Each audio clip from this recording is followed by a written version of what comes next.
The following is a paid program. Advice and opinions expressed during the program are solely that of Heiar Insurance, not WBEV or Good Karma Brands. And welcome into Taking Care of Business. Today, we once again have Senior Solutions featuring Heiar Insurance and, of course, our favorite guest from Heiar Insurance, Matt Heiar. Matt, how you doing today? Good. How are you today? Doing very, very well.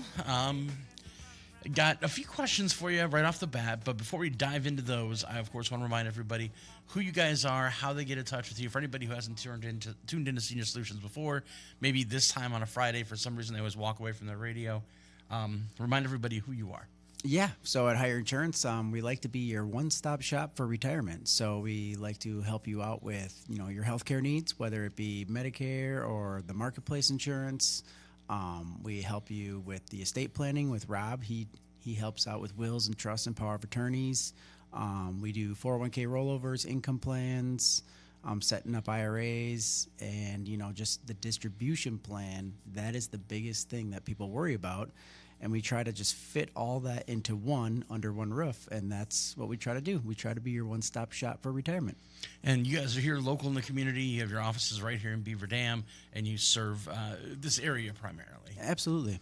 That's No, awesome. I do not want to be the Walmart of, Heiar Insurance. We are not opening up another office. No franchise opportunities available? No, that's we like to just keep everything under one roof and keep our team and we have a good thing going. So it's very unique, and we meet a lot of people, and we see them in the community too. Speaking of your team, you want to give a shout out to who you got back at the office? Yeah, well, actually, right now Jill is in the office. She was on the show a couple weeks ago. Mm-hmm. And then we have Leanne, we have Carrie, and then obviously my boss, my mother. She's Good also old there. mom. Yep. So, but our team, that's, who you'll be reaching out to, and they're answering questions. A lot of them are agents. So if it's more of the finance situations, then you'd be talking directly with me. So, yeah, we just try to, and then obviously the estate planning questions would be Rob. Mm-hmm. So, yeah, we just try to, surround ourselves with a bunch of people that are really good at what they do. And we try to make it easy so you're not calling 1-800 numbers throughout retirement and waiting on hold. You will just directly be working with us. There you go. Sometimes we're afraid to let people hold our hands and walk us through things, but sometimes it's a good thing because, as we've said so many times in this show, you don't know what you don't know. Exactly. I do want to remind some people of some numbers that they might be interested in knowing. The first and foremost, I have your number for there at the office, 920-887-0580. They can give that call anytime. And today, talk to Superstar Jill or any of the other people there at the office. They're standing by to help you. Or, if you don't want to call now because you're watching the show, listening to the show, you can always call later. If you have a question for Matt Heiar, you can call us here on the show itself. You can call 887-9595 or text that at the text number there as well. Or you can call us at 885-4446 and ask Matt your question. So, Matt, I've had a couple of questions come up recently. I'll get with the most topical one first. Okay. And I know we don't try and delve into anything too crazy political, but suddenly there was this whole thing of federal funds are freezing everywhere. And what does this mean for my Medicaid, my Medicare, my Social Security, my this, that? People are legitimately freaking out. Any advice or anything you can let people know about that you guys might know? Yeah. So I know that came about earlier this week, right? They were freezing these funds, right? And they were effective tomorrow, and it was scary. And I heard a Medicaid website crashed, and so people are not knowing are they going to get the funding. I believe they reversed that now. Yeah, I believe it's been frozen and possibly reversed. It's complicated from the sound of it. Yes. Well, it's just this administration. They are definitely at warp speed because they are signing. So it's hard to keep track of what's all going on. But no, if you still are on Medicaid, I believe you're still on Medicaid. Mm-hmm. It's just the funding that the government gives to each state for the Medicaid programs was paused. I don't believe it's paused anymore and stuff, but yes. So I don't think anything drastically is changing, but I have had this question brought up, and it's just we have to wait and see what's kind of going on. There's no way they can just stop funding people that need this. If you're on Medicaid, there is a reason. Right. So I don't see that going away or them taking Medicaid away. But yeah, it's scary stuff, and it's just hard to keep track with the news, right now because. Right. And with so much stuff happening so quick, it could be very easy for us to get overwhelmed, freak out a little prematurely, fall prey to potentially misinformation or quick responses people put out there on social media.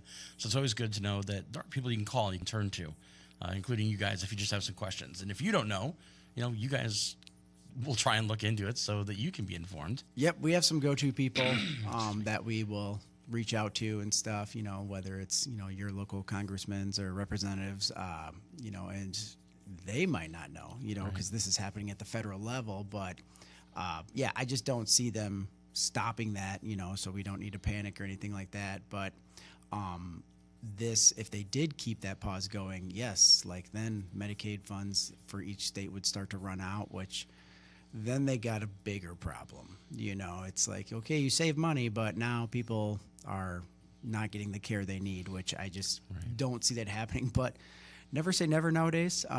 So I believe they just a judge reversed it and they said, no, that's not constitutional. You can't. And there's certain protocols that you have to follow. You have to give them X amount of days notice. So from what I understand, it's the pause was up. So we'll see, though. It's all it takes is one more signature, and now we got another question. Right. That always seems to be how it goes. Now, we talked about the sites and stuff and the governmental sites related to things like Medicare, Medicaid being down. One site that I did have somebody tell me they went to for a different reason you had suggested, is they went to the Social Security website, created a login, and were able to look at their Social Security statement, as opposed to waiting for whenever it gets sent to them, however periodically it gets sent, which led to them asking me questions, and I said, I have no clue, but I'll be sure to ask you. The first question they had is, how often does that get updated? Because they could see yearly amounts that they had made since they started working, went all the way back. This person had been working in the market or in general for 35 years, and they could see just everything all the way back.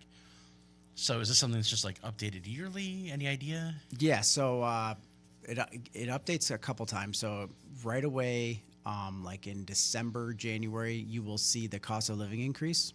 So if you looked last year and you're hey, at 63, I'm going to make $1,200.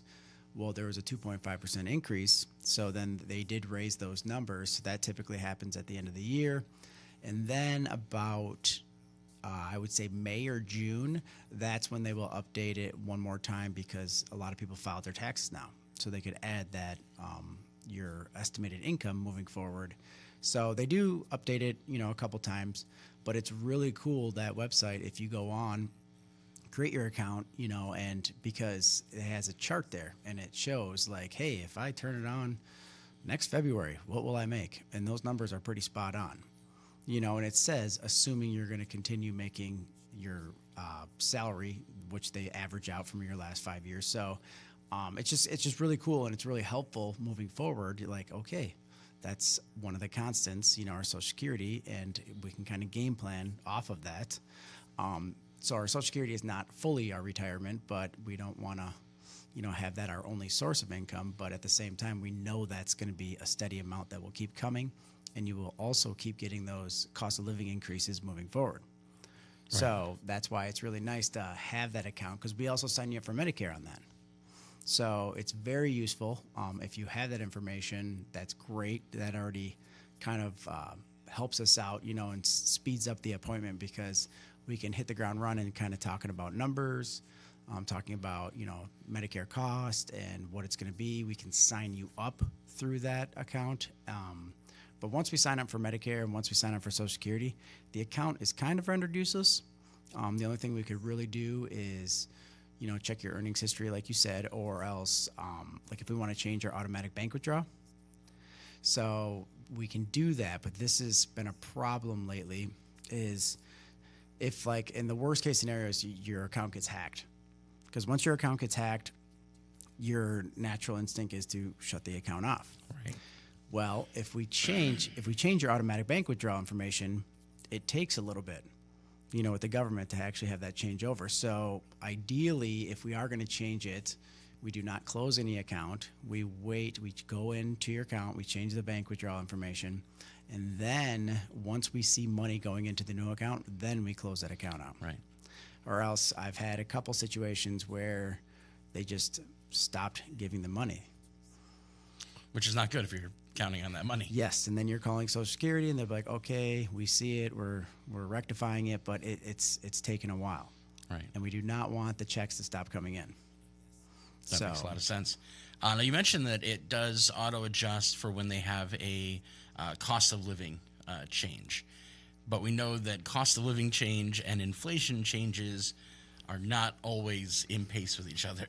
Yes. And so keeping that in mind, that means that number that you're looking at, that it's telling you that it says you're going to get at, like I think in my case, my official retirement age to get full amount is 67. Correct.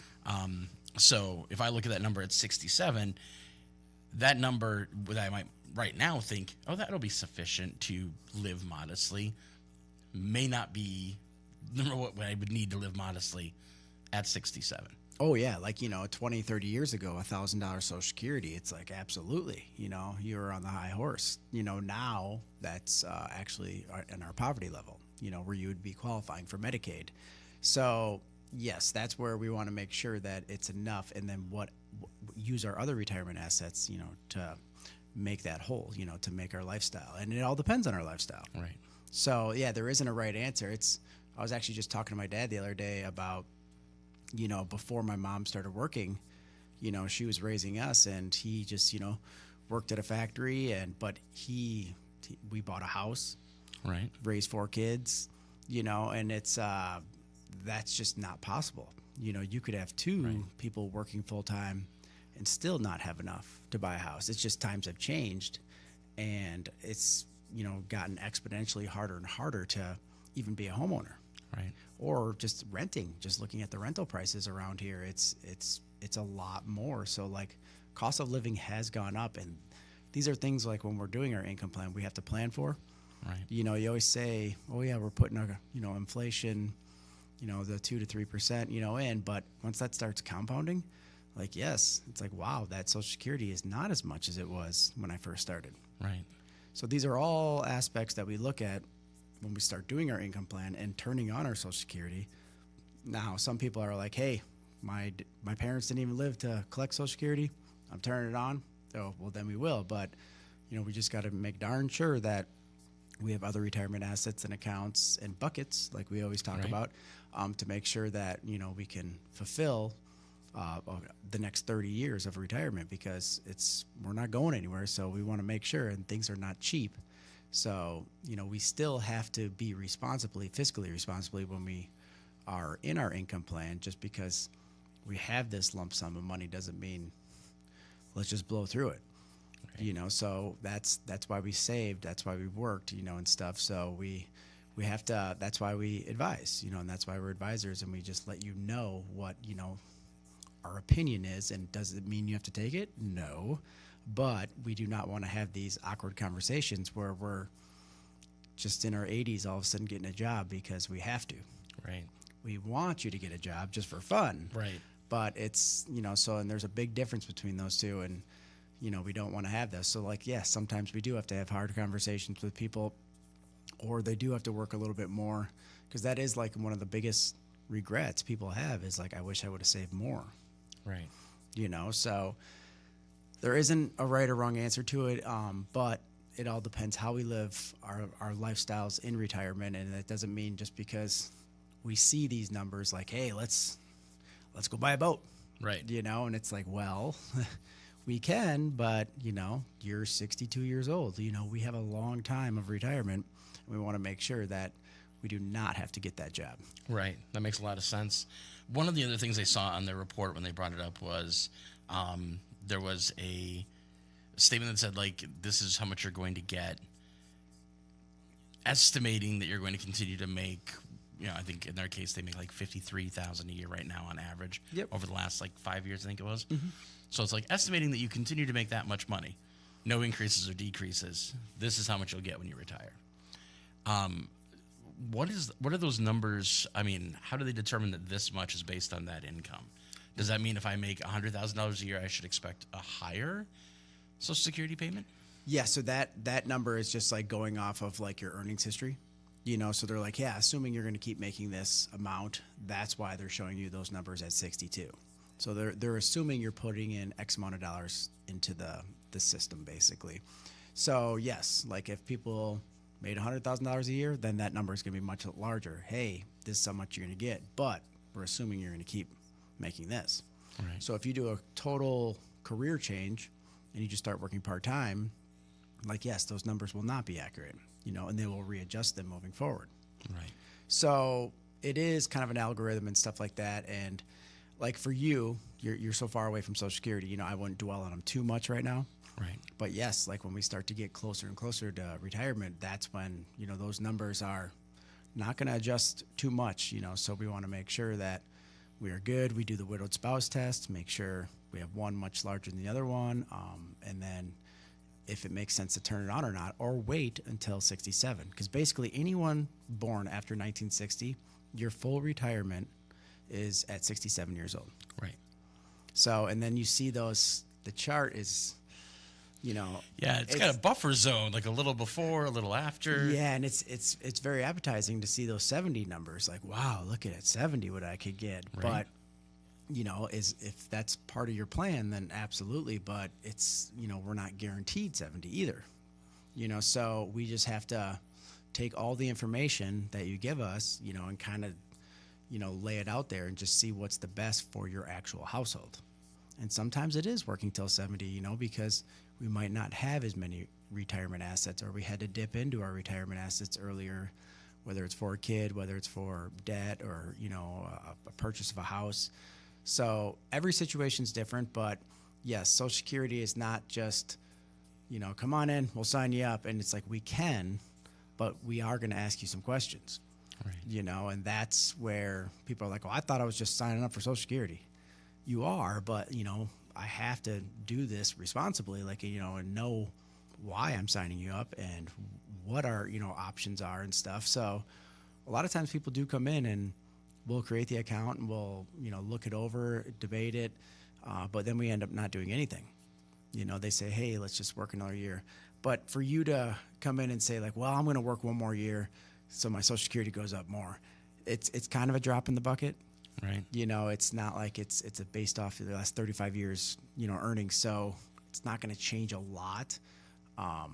But some people also double dip. That's been coming in a lot now, where people hit their full retirement age and they're still working. They turn it on then, so they can work and also collect Social Security. Another thing is with the application of Social Security, they do not ask about taxes whatsoever. We go through the whole app and they're like, well, what about taxes? Very good point. So that's why our accountants are our best friends when it comes to retirement. And we're kind of going to be seeing them here soon, because I was going to say, 'tis the season. it is definitely the season. So there is a W-4V, it's called. V as in Victor. It's for voluntarily tax withholding, federal income tax. So, and then you check one of the four boxes. It's either 7%, 10%, 12%, or 22%. And people ask me, what should I withhold? And we trust our accountants, because they know your full financial picture. Unless you're one of our finance clients, then we have a better understanding, obviously. But yes, we want to withhold, and some people don't withhold taxes, because they're in a lower income bracket and they don't have to pay in Social Security taxes, which is fine. But that is the best thing, and we can switch that every year. And then we can send in another one that says, I want you to stop withholding federal income taxes for my Social Security. So every situation is different, but yes, they are not going to tell you, hey, you have to take tax out of this. You don't have to, but we do not want tax time to get scary. Right. Especially if you're on a fixed income and you're trying to figure out how to make all your numbers work. Exactly. Yeah. The other question they had to do with, and this isn't something that's on the actual report itself, but something they had thought about was, is there a maximum amount because there is a thing that tells you how much you've paid into Social Security thus far. Is there a maximum amount like there is with, like, let's say a yearly deductible for an insurance or something, where once you hit this amount, Social Security is like, please don't give us any more money? Is there like a maximum amount yearly or lifetime? And is there a maximum amount Social Security will ever pay out monthly? There is a maximum benefit. Oh, what is that? I haven't been asked that in a while.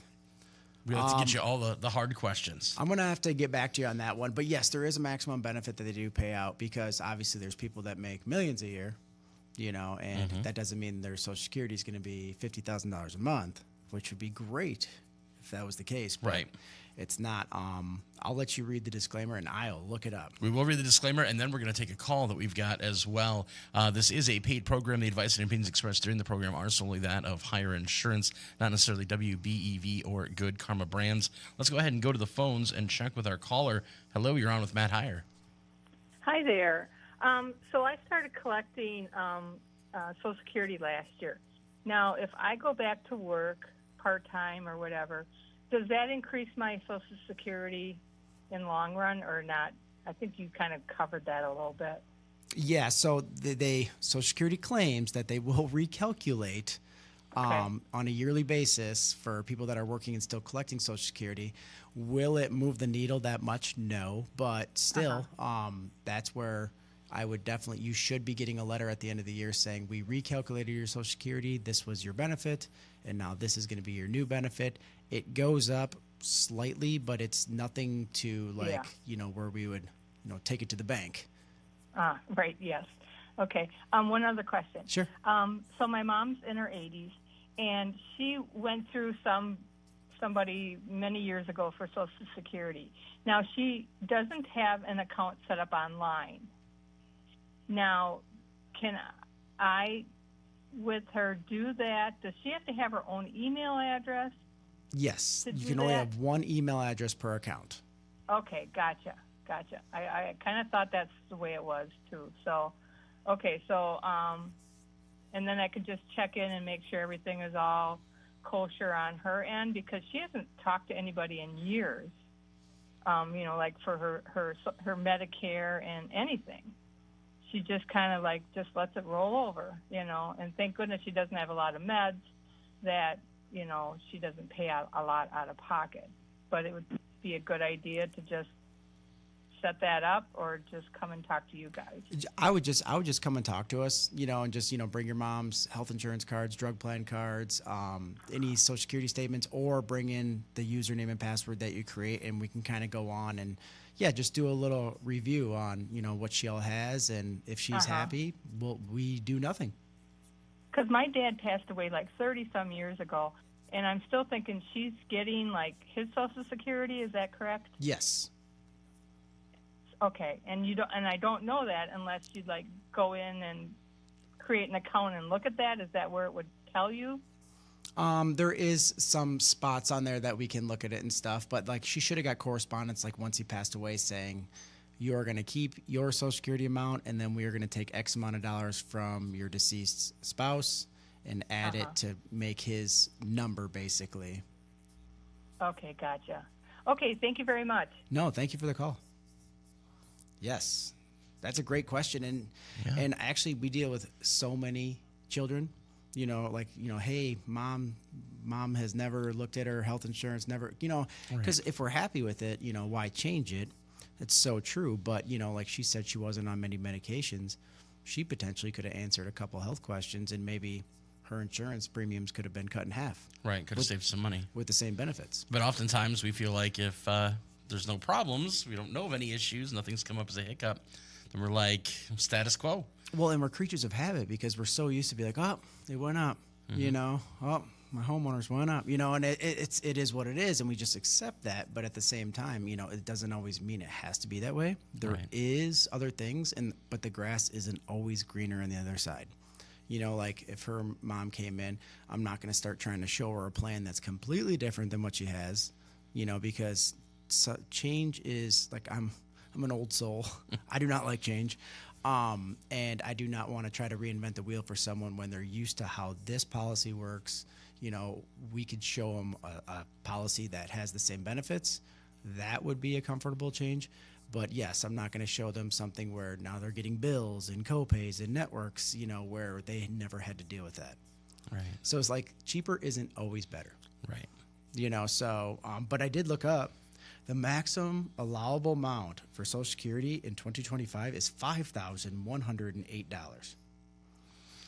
Now, I'm going to ask you a follow-up question to that. Is that per person or for the household? That is for, so it says the maximum benefit depends on the age at which someone retires. For example, in 2025, the maximum benefit for someone retiring at full retirement age, which would be 67 for us, is $4,018. Now, if you take those 8% increases all the way to 70, that's where they get the 5,108, which I've never seen that. 5,108 for a... Right. I was going to say, for most people, that'd be fairly comfortable living right now. Having over $60,000 in Social Security, wow, that's impressive. Right. But, that is a lot of money that was put into that. Yeah, I was going to say, you definitely paid in, which tells me then that there's probably not a maximum lifetime paying into Social Security, I'm guessing. No, it's because, and that's why Social Security was getting stressed on so hard because, we're living longer, so that's where, people are turning it on earlier and they're living longer. So yes, that can really stress out, obviously, government programs like this, but at the same time, Social Security is not going anywhere. I could see them maybe switching the retirement age or the full retirement age to 68. Right. Or maybe you can't turn it on until 63. We'll have to see, but it will not go anywhere because we've all been paying in. I mean, I've been paying in my whole life, and I am very far from 62. So that would be a little bit of a bummer if all of a sudden they're like, yeah, you don't get it.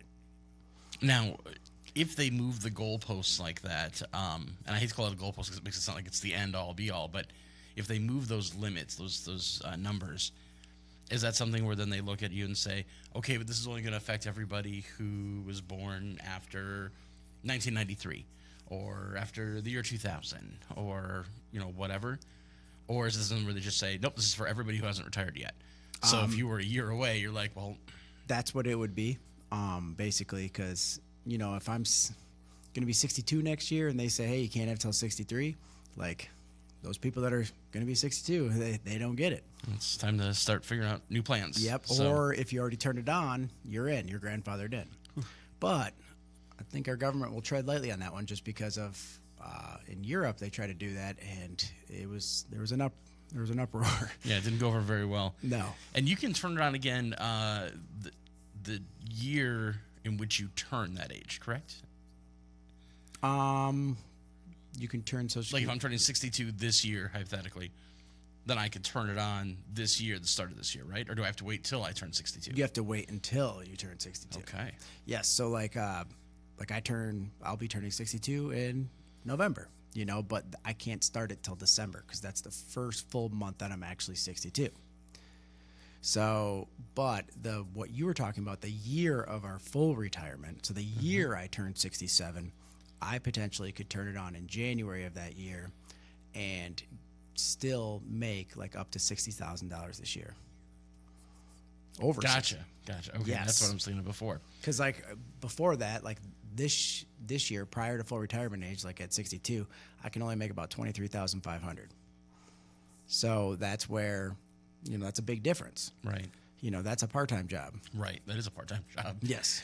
It looks like we have another call on the line. Let's go ahead and go back to the phones. Hi, you're on with Matt Heiar. I have an interesting question for you. I don't know if you've ever heard of this or not, but I'm trying to get a couple of forms for my wife that were never mailed to us. One of them is for tax purposes. So I went to SSA.gov. I'm trying to set up an account for her, put in her Social Security number, put in the address, everything was correct, verified everything. Message came back, we do not recognize this Social Security number. I've never heard of that. The number was right. What's wrong with that?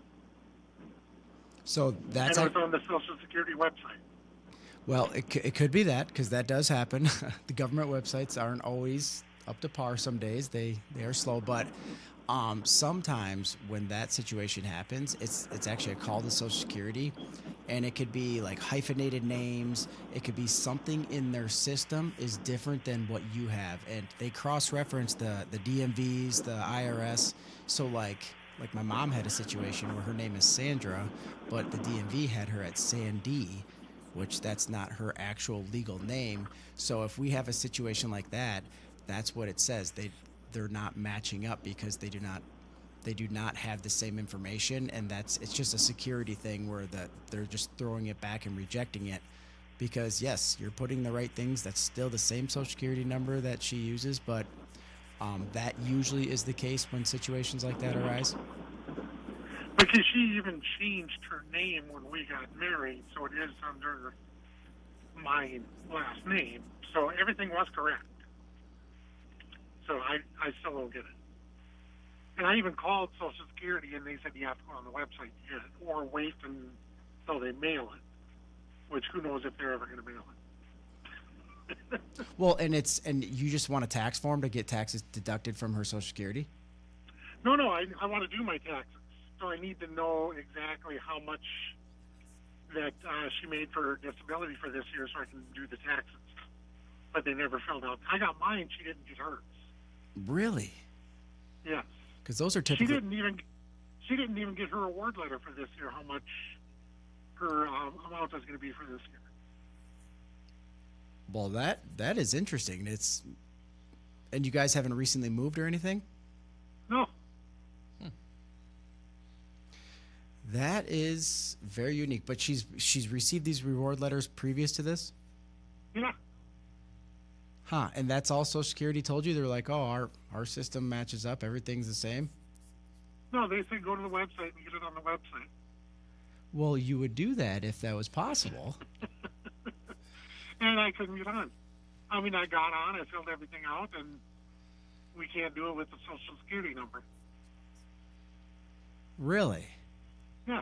Well, I mean, I create a lot of accounts. I can give it a shot. If you want to give us a call, we can try to set one up and see what's going on. Okay, your office is in the old mall, right? Correct. I might have to stop by and chat with you. All right. Yeah, definitely. Okay, thank you so much for your help. Yeah, no problem. Thanks for the call. There you go.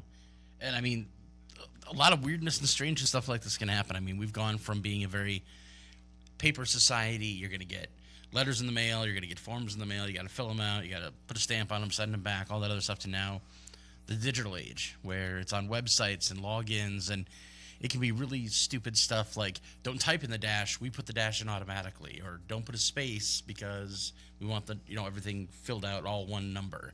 And the government ripped off a Band-Aid. They literally, because like my dad, he doesn't have an email. Right. If I asked him to email me, he would laugh at me. And they just ripped off the Band-Aid. They said, hey, you got to do it online now. You got to have an email, one per account. So I'm constantly just like making people's, up emails and stuff, and they're never going to look at the emails, but that's right. What we need essentially for a username. But Social Security did tell me that they are cross-referencing all these different entities, these federal government entities, and it could be that they have, like I've seen where we pop it up and they have their middle name misspelled. Right. And they're like, yeah, they keep sending me this, and they don't want to change it because they don't want to mess anything up. So they're like, I'm fine with it, being called that. And it's just crazy that, and we have these problems and we're just stuck where it's right. like we can't do anything. The worst is when we call Social Security when we're having this situation, and they're just like, no, all the information that you just gave us is exactly what we have. And that's even more confusing. Right. So, but sometimes when that pops up like that, because I just did have one not too long ago that says that Social Security number does not match with our information, it could just be the actual website is just acting goofy. Right. Because we have called and they said, oh, yeah, yep, something's wrong with us. We're down right now. We can't even look anything up. Right. So technology is great when it works. And it works. But it's, and there's just, so many people on this website, obviously with all those baby boomers, and we're on the final stretch of them. So we can give it a shot, so just give us a call. I've been frustrated many times, with this, and it's not just them. Medicare's website is a fun one. The Marketplace is another one. So we just got to be patient.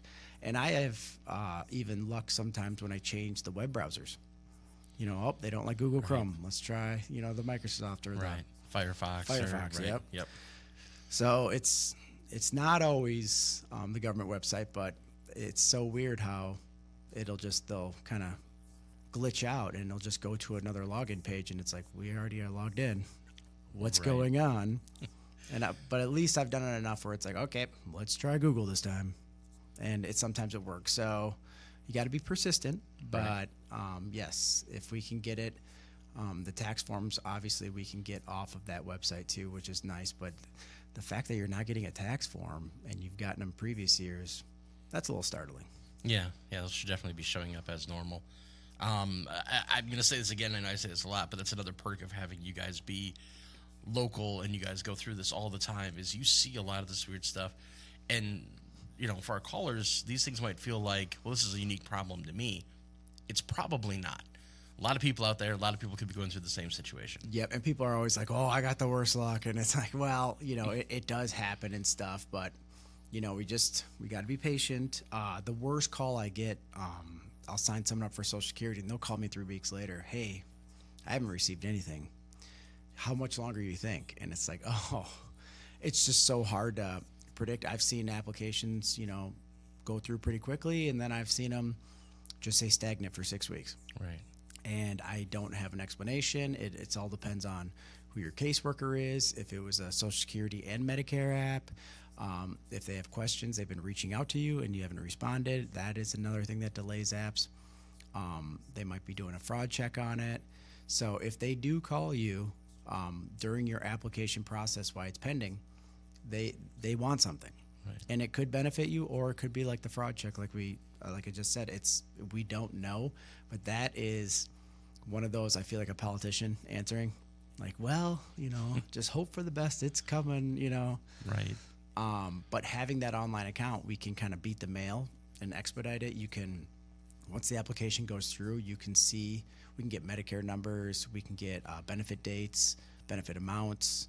So that is nice to have that application. But yes, like the previous caller, 1 email per account. And I know so many people have family emails. They share an email. But typically with the introduction of the smartphones now, you have to have an email to set up an account. So that has helped because people are like, so bring your cell phone in if you have a smartphone. I know you don't have email on it, but you do technically. Right, you probably do. I'm like, yep, your email is actually this. They're like, oh, perfect, Haven't seen that since 2 years ago when I bought my phone. Exactly. Yep. We know exactly how that goes. Mm-hmm. I want to jump back into something we had talked about a little bit earlier, which is the deceased spouse benefit. And I guess 2 questions I want to ask about this. So one, your spouse dies 5 years ago, 10 years ago. How long do you continue to get that benefit? Is that for as long as you continue to collect Social Security? So widowed spouse, there's some certain rules with the widowed spouse, like where your widowed spouse can actually potentially pull at age 60 instead of 62. Okay. So that's unique with it. And then another thing is that you can pull your widowed spouse's benefit, and then you can let yours grow. So potentially you could be pulling theirs, and then you can call Social Security, like potentially even at age 70 and be like, hey, I would like to turn mine on now. And if it's much larger, it's a huge benefit. So that is a really unique rule where widowed spouses can take advantage of that, where they can leave theirs go, keep collecting their spouses. And then once they turn 70 or even 69 or 68 sometimes, but if it's more of a benefit, it's a no-brainer, right. Turn it on. So yes, there is some, and that's not something we can do. That would be a call to Social Security also. But yes, the widow benefit is huge, especially planning where you're basically giving yourself a raise at 70. Right. That doesn't happen too often. Right. And that's something you get to carry on for as long as you're collecting. Correct.